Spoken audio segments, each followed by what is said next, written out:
Cenup'ta Türkmen oymakları Elbeyli aşireti. Elbeylilerin Suriye'deki varlığından, Elbeyli aşiret beylerinin soy kütükleri. Ali Rıza Yalman, Cenup'ta Türkmen oymakları kitabında Elbeylilerden çokça bahsetmiş. Elbeyli oymakları, Suriye'deki Elbeyli köyleri, Türkiye'deki Elbeyli köyleri, Ali Rıza Yalman'a verdiği bilgilere göre Elbeyli beyinin dışarıdan olduğu için Elbeyli Türkmenleri, Azerbaycan'da da var Elbeyli aşireti. Bu aşirete Elbeyli denmiş. Halev'in Bab kazasına bağlı Elbeyli nahiyesi bulunmaktadır ve bu nahiyeye bağlı 87 köy bulunmaktaydı. Elbeyli aşiret beylerinin Kemah'tan geldikleri görülmekte. Elbeylileri araştırmak için ilk önce Yazlıbecer köyüne gitmiş Ali Rıza Yalman, oradan Üçkubbe köyüne gitmiş ve oradan da Ali Mantar. Evet değerli hemşerilerim, kıymetli soydaşlarım, Suriye Türkmen Aşiretleri 2. bölüme hoş geldiniz. Bu bölümde yine sizlere Cenup'ta Türkmen oymakları kitabından hazırlamış olduğum Suriye'deki Elbeyli aşiretlerini Ali Rıza Yalman bu kitaplarda yine bahsetmiş. O yüzden bugün yine geçen bölümdeki olduğu gibi kitabın içinden bazı paragraflar, değişik sayfalardan aşiret reislerinin soy kütükleriyle ilgili, yine Elbeylilerin Suriye'deki varlığından bahsetmiş. 1. bölümde Ali Rıza Yalman kim olduğunu, Ali Rıza Yalman'ın bu kitapları hangi tarihlerde yazdığını söylemiştik. Merak eden dostlarımız 1. bölümü izledikten sonra 2. bölümü de izleyebilirler. Vakit kaybetmeden başlayalım. Tabii Ali Rıza Yalman'ın Cenup'ta Türkmen oymakları 1. kitabından, yani 1. cildinden değişik paragraflar, yine değişik sayfalardan aşiretle ilgili buraya notlar aldım. Hem notlar aldım hem de bazı çizelgeler hazırladım. Elbeyli aşiret beylerinin soy kütükleri, Suriye'deki Elbeyli köyleri, Elbeyli oymakları, Türkiye'deki Elbeyli köyleri, Elbeyli beylikleri, Elbeyli adındaki yer isimleri vesaire bu şekilde sizlere bahsettim. Tabi bazı çizelgeler de hazırladım. Değişik kaynaklardan, değişik kitaplardan da olmuşken, hani Elbeylilerle ilgili yapmışken bir takım kaynaklara da başvurdum. Şimdi hemen başlayalım. Yine gözlüğümü takayım. Cenup'ta Türkmen oymakları Elbeyli aşireti. 1919 senesinden beri sık sık temas ettiğim Elbeyli aşiretini bu defaki liste daha iyi inceleme fırsatı buldum. Elbeyli aşireti Türkmenlerden ayrı bölüktür. Bunların kökü hakkında Ebu'l-Huda Efendi diyor ki Türkmenler 80 bin ve 36 bölüktür. Ebu'l-Huda kim? Yazlıbecer köyünün ağası. Bu bölüklerden birisine Anadolu'dan Sultan Melek isminde birinin oğlu bey olmuş. Ondan sonra Türkmenden bölünen bu aşiretin ismine Elbeyli denmiş. Hatta Sultan Melik'in oğlu Fermanlı imiş. Gaziantep'te Arapoğlu Ahmet'in oğlu Necati Efendi'nin kayınvalidesiymiş. Bilal Bey'in annesi Gülsüm kadında o ferman saklıdır sanırım. Ebu'l-Huda Efendi Yazlıbecer köyü ağası, bu iddia onun iddiası. Yani Ebu'l-Huda Efendi'ye göre ya da Ali Rıza Yalman'a verdiği bilgilere göre Elbeyli beyinin dışarıdan olduğu için bu aşirete Elbeyli denmiş. Bu bilgi yanlış dostlar. Ben bunu daha çok araştırdım. Çünkü Elbeyliler sadece Suriye bölgesinde değil, hem Sivas'ta hem Türkiye'nin değişik yörelerinde Elbeyliler var ki Azerbaycan'da da bir Elbeyli beldesi var, bir kasabası var. Kazakistan'da da var. Mümkün müdür? Yani bu kadarı dünyanın her tarafındaki Elbeylilerin beyi dışarıdan geldiği için Elbeyli desinler. Yani daha Anadolu'ya gelmeden önce bile isimleri Elbeyliymiş bu aşiretin. Şimdi Ebu'l-Huda Efendi Sultan Melek oğullarından demiş ya, kitabın diğer bölümlerinde Elbeyli aşiret beylerinin soy kütüğü var. Soy kütüğünde de Kemah'tan geldikleri görülmekte. İddiaya göre Sultan Melek oğullarından gelmişler ve fermanla gelmişler. Ali Rıza Yalman buraya da bir not düşmüş. Bilal Bey'in annesinde fermanın saklı olduğunu söylemişti. Tabi not düşmüş altına, bu ferman kayıptır. Yani bu fermana ulaşamamış. Şimdi bu bilgi yanlış dostlar. Erzincan Kemah'ta halk arasında Sultan Melek olarak bilinen tarihi şahsiyet Sultan Melek Türbesi'dir. Mengücek Beyliği'nin kurucusudur. Yani Elbeylilerin beyinin Sultan Melek'in çocukları olduğu yanlış bir bilgi. Çünkü daha tarih olarak eski. Onu da ben buraya notu aldım. Elbeyliler arasında 3. defa 10 gün devam eden bir inceleme gezisi yapmayı başardım. Elbeyliler arasına gitmeden önce Ebu'l-Huda Efendi'nin köyü olan Yazlıbecer'e uğramak gerekiyordu. Yazlıbecer, Ağcabekirli, Elbeyli, Türkmen ve Yörükler arasında birleşik bir köydür. Bu köyde 1-2 gece kalmanın faydalı olacağını düşünüp 8 Mayıs 1931 tarihinde Yazlıbecer'e vardım. Elbeylileri araştırmak için ilk önce Yazlıbecer köyüne gitmiş Ali Rıza Yalman. Oradan Üçkubbe köyüne gitmiş ve oradan da Ali Mantar köyüne gitmiş. Burada da bir not var değerli izleyenler. Bu köyde 2 gece kaldıktan sonra Ali Rıza Yalman Üçkubbe köyüne gitmiştir. Orada Elbeylilerin kültürü hakkında incelemeler yapmıştır ve Üçkubbe köyünden de Ali Mantar köyüne geçmiştir. Tabi bu notlar benim notlarım değerli izleyenler. Ebu'l-Huda Efendi'nin yanında Yazlıbecer'de 2 gece kaldıktan sonra Üçkubbe köyüne gidiyor. Orada Türkmenlerin aşiret üzerine konuşma yapmıyor. Daha çok kültürel konuşma yaptığı için onu buraya almadım.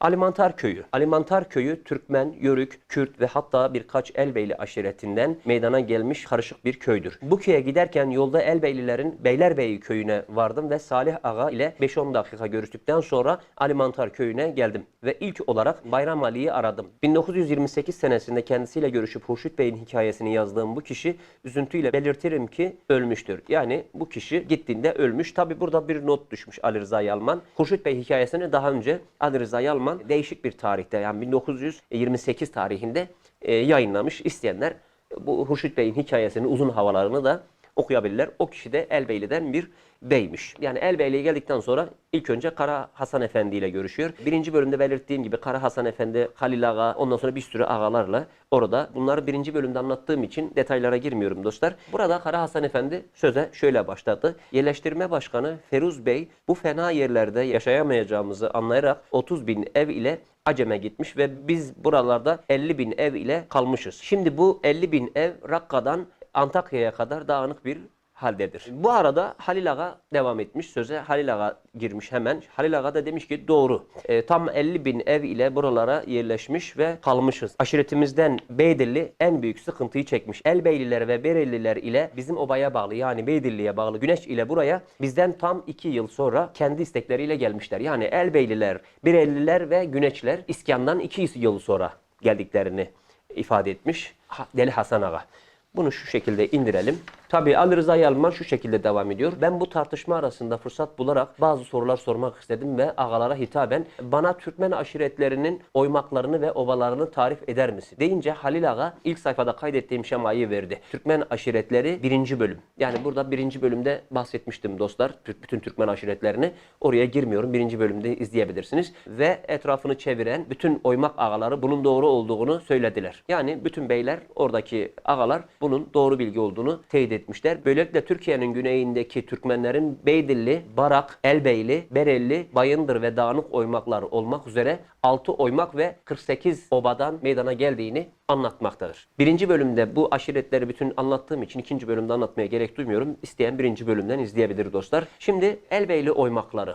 Şimdi Elbeyli oymaklarında kimler varmış? Elbeyli aşiretinin hepsi 7 oymağa bölünmüştür dostlar. Yani Elbeyli aşiretinin 7 oymağı var. Şimdi burada Ali Rıza Yalman bir çizelge hazırlamış. Elbeyli oymağı 7 obadan oluşmaktadır. Şimdi buraya oba ismi, obanın yerleştiği köyleri aktaracağım. 1. oba Gavrelli obası, Kalkım köyü, benim köyüm. Perenni veya Çördüklü obası. Perennilerle Çördükler aynı oba aslında. Şimdi biz bunların farklı obalar olduğunu biliyorduk bunca gündür. Ama aynı obaymış ama farklı isimlerle çağrılıyormuş. Sandı, Tilayşe, Alıcı köyleri. 3. Tırıklı obası Daşkapı, Kocalı, Ziyaret, Zilif, Zabaran, Çıldırabe, Şekep köylerinde yaşamaktadır. Not düşmüş orada parantez içinde. Şekep'le Çıldırabe'nin yarısı Türkmendir. Yani Şekep'le Çıldırabe'de Elbeylilerin yanında Türkmen aşiretlerinden de varmış. Buraya not düşmüş. 4.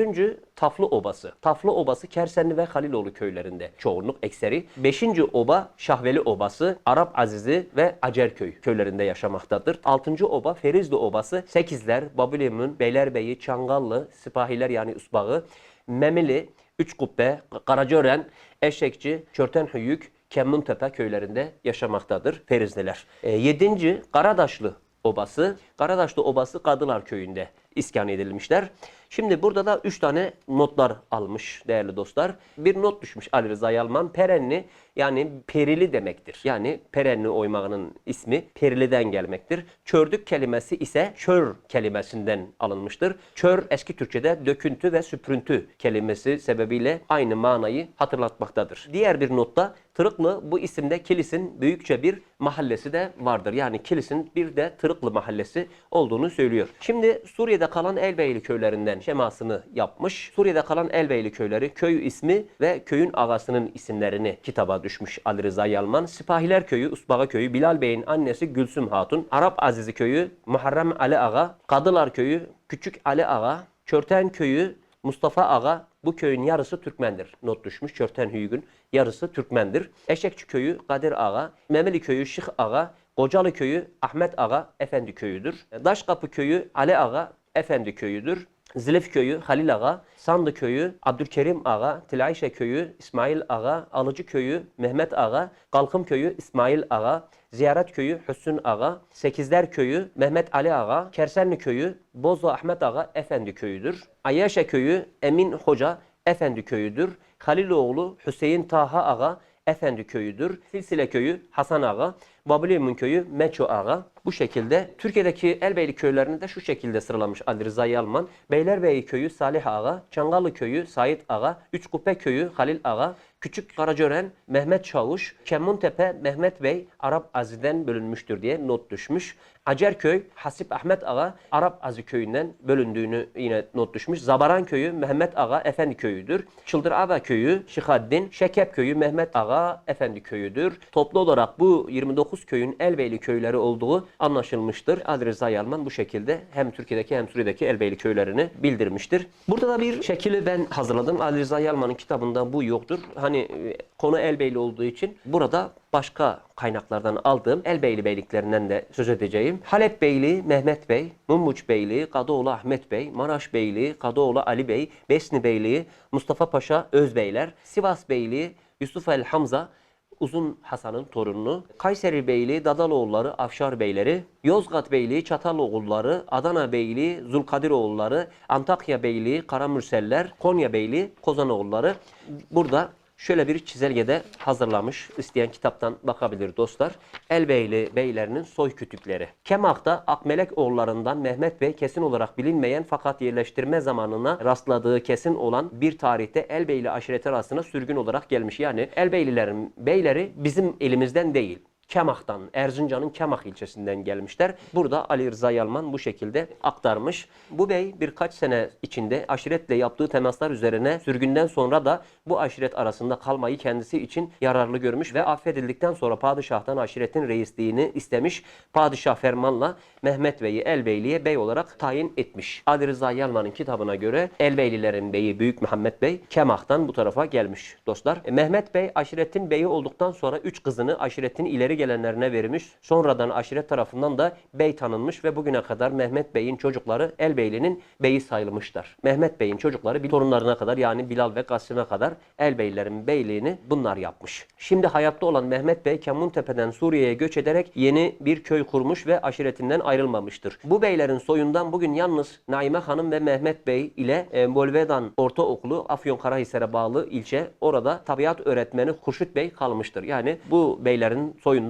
Naime Hanım, Mehmet Bey ve Hurşit Bey kaldığını aktarmış Ali Rıza Yalman. Beylerin soy kütüğü aşağıda olduğu gibi tespit edilmiştir. Şurada tespit etmiş Ali Rıza Yalman. Kitapta şu şekilde bahsetmiş. Kemahlı Mehmet Bey'in 2 tane oğlu olmuş. Biri Büyük Mehmet Bey, biri Küçük Mehmet Bey. Şimdi Büyük Mehmet Bey'den başlayalım. Büyük Mehmet'ten Büyük Ümmet Bey gelmiş. Büyük Mehmet Bey'den 3 çocuk gelmiş. Ahmet Bey, Haydar Bey, Yusuf Bey gelmiş. Haydar Bey'den de Mehmet Bey gelmiş.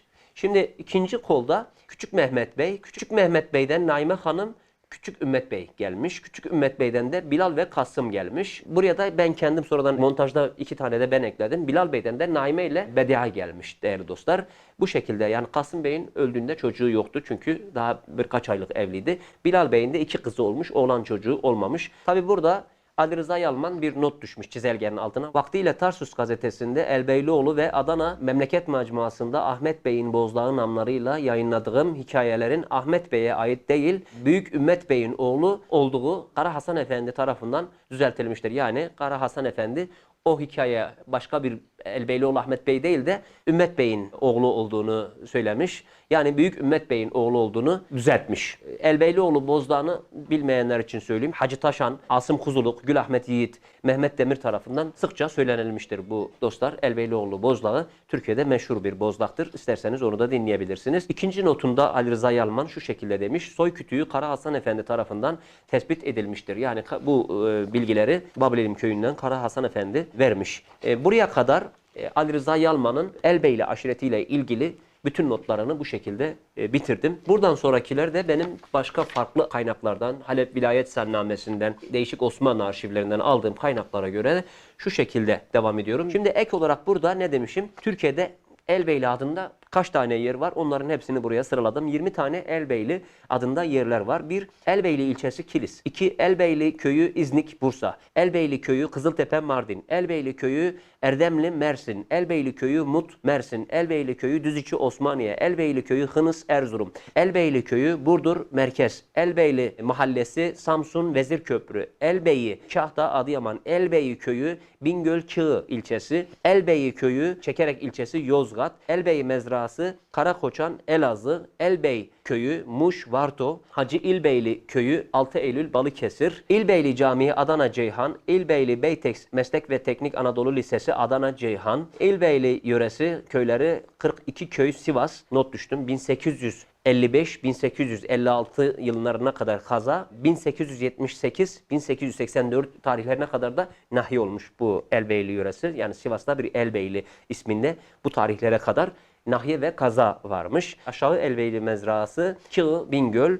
Yukarı İlbeyli mezrası Kığ, Bingöl. Yani Kığ ilçesinde Elbeyli mezraları da varmış 2 tane. 20 tane toplamda Türkiye'de İlbeyli adında mahalleler var. 1906 yılında yayınlanan Halep Vilayet Sennamesi'ne göre Halep'in Bab kazasına bağlı Elbeyli nahiyesi bulunmaktadır. Ve bu nahiyeye bağlı 87 köy bulunmaktaydı. Bu köylerden Türk olanları şunlardır. Yani o tarihte değerli dostlar Elbeyli nahiyesi vardı. Bab kazasına bağlı ve bu nahiyeye toplamda 87 köy bağlıydı. Bunlardan Türk olanları şunlardır.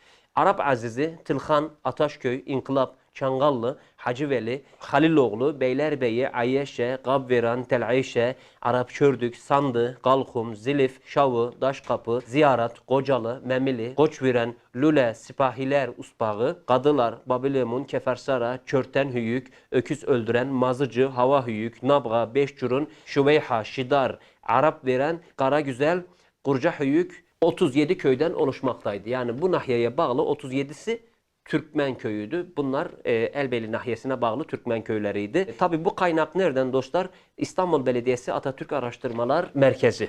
Bu kaynak isteyen şimdi montajda da koyacağım. Bu şekilde şey yapmıştır. 1856 yılından 1923 yılına kadar tam 67 yıl Suriye tarafında Elbeyli nahiyesi mevcut idi. 1856 yılından 2026 yılına kadar hesap ettim. Yani o tarihten buraya kadar hesap ettim. 67 yıl orada Suriye tarafında Elbeyli nahiyesi var diye Bab kazasına bağlı. Sonra Elbeyli, Kilis'te Elbeyli ilçesi olmasıyla 170 yıldır bölgede Elbeyli adında köy, nahiye ve ilçe bulunmaktadır. Burada da küçük bir not daha düşmüşüm. Günümüzde Suriye tarafında Elbeyli nahiyesi mevcut olmamakla birlikte 29 Ekim 1923 Türkiye Cumhuriyeti kurulduğundan sonra köy konumunda olan Alimantar köyü 1923-1945 yılları arasında Gaziantep'in Kilis ilçesine bağlanmıştır. Yani o zaman Alimantar bile Suriye'deki nahiyelerden Bumuç nahiyesine bağlıydı. Ama 1923'te Türkiye Cumhuriyeti kurulduğunda 1945 yılında Gaziantep'e bağlanmış. Gaziantep'in Kilis ilçesine bağlanmış. 1946 yılında ilçe olan Oğuzeli'ne bağlanmış. 1995 yılında Kilis'in il olmasıyla eski adı Alimantar iken Elbeyli ilçesi olarak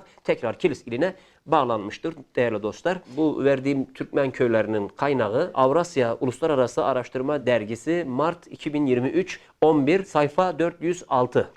Bab kazasının nahiyeleri ve köy miktarı. 1890 yılı Halep Vilayet Sannamesi'ndeki kayıtlara göre Bab kazasına idari olarak 2 nahiye, 1 kasaba ve 198 köy bağlıdır. Bunlar Tedif kasabası, Bab Merkez nahiyesi, Elbeyli nahiyesi. Yani 3 nahiye Bab kazasına bağlı Elbeyli nahiyesinin de bu nahiyeye 87 köy bağlıdır. Muhtelif tarihlerde tabi bu nahiye Bab merkeze bağlanmış. Yeri gelmiş Cebbül nahiyesine bağlanmış. Tabi deminki verdiğim, üstteki verdiğim Elbeyli nahiyesine bağlı köyler yaklaşık 87 köyün 37'si Türkmen köydü. Değişik tarihlerde Elbeyli nahiyesi farklı yerlere bağlanmış. Elbab'a bağlanmış, sonra Cebbul'a bağlanmış. Sonra Cebbul'a bağlandığı tarihten şöyle bahsetmiş. Elbeyli nahiyesi, bu nahiyeye 87 köy bağlıdır. Bu köylerden en büyükleri Çobanbey, Alimantar, Buzluca, Keresteli, Sekizler, Karaçördek, Selmincik, Mercanlı, Taşlıbakar, Yazlıbakar, Burç, Uzun Ali, Buldum, Kocalı, Taşkapı, Ziyaret, Bablimun, Haliloğlu, Beylerbeyi, Çakkallı, İnkılap, Karacaviren, Karakör, Arap Çördük, Sipahiler, Kadılar, Gabveran, Kırk Mağara, Öküz Öldüren, Üç Kubbe, Kurca Hüyük, Baltacık, Yüz Hüyük, Belviran, Karakuyu, Çukurviran, Karataşlı, Kubbatü Türkmen, Yusuf Bey ve Hacı Fakılı köyleridir. Yani bu 87 köyün içindeki bazı Türkmen köylerinden zikrettim. Bu 87 köyün tamamı değil, sadece Türkmen olan köyler.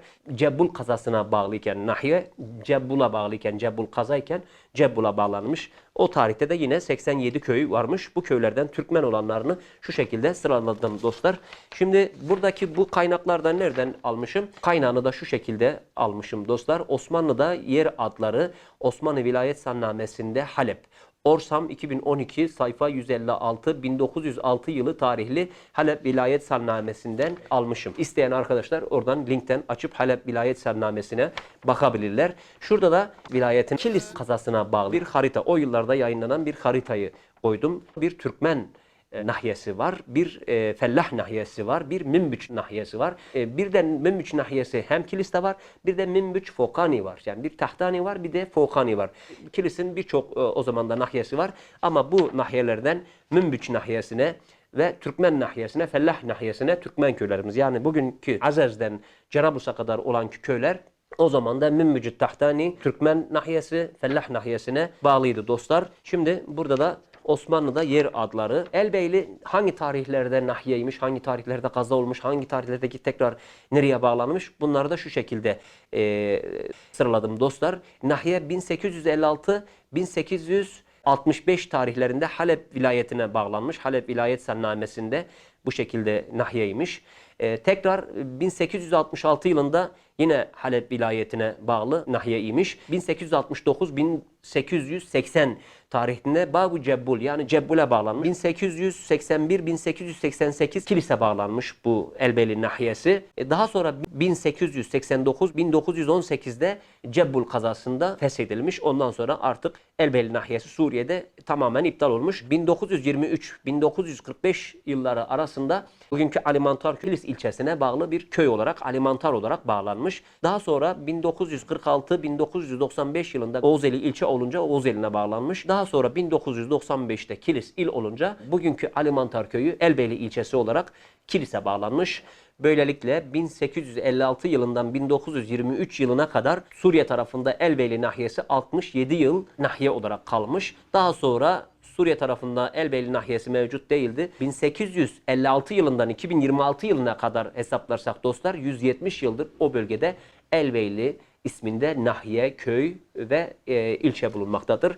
Bugünkü Kilis'teki Elbeyli ilçesiyle birlikte 170 yıl burada Elbeyli adı bulunmaktadır. Evet değerli dostlar, Suriye Türkmen aşiretleri 2. bölümde bugün sizlere Elbeyli Türkmenlerini anlattık. Ali Rıza Yalman'ın Cenup'ta Türkmen Oymakları kitabından yola çıkarak bugün sizlere Elbeyli aşiretinden bahsettik. Elbeyli aşiretinin tarihinden bahsettik. Elbeyli aşiretinin oymaklarından bahsettik. Suriye'de kalan Elbeyli köylerinden bahsettik. Türkiye'deki kalan Elbeyli köyleri, Elbeyli beylikleri, Elbeyli beylerinin soy kütüğünden bahsettik ve Türkiye'deki Elbeyli yer adlarından bahsettik. Kilis'in Türkmen nahiyesinden bahsettik ve Bab kazasına bağlı Elbeyli nahiyesinden ve ona bağlı köylerden bahsettik. Tedif kazası, Bab nahiyesi, Elbeyli nahiyesi, bu şekilde Bab ilçesine, Bab merkez nahiyesine bağlı Türkmen köylerinden bahsettik. Tabi bu kaynaklar hepsi ciddi araştırılmış kaynaklar dostlar. İsteyen link bırakacağım yukarıda. O linkten teyit edip araştırabilir. Yani bu bilgiler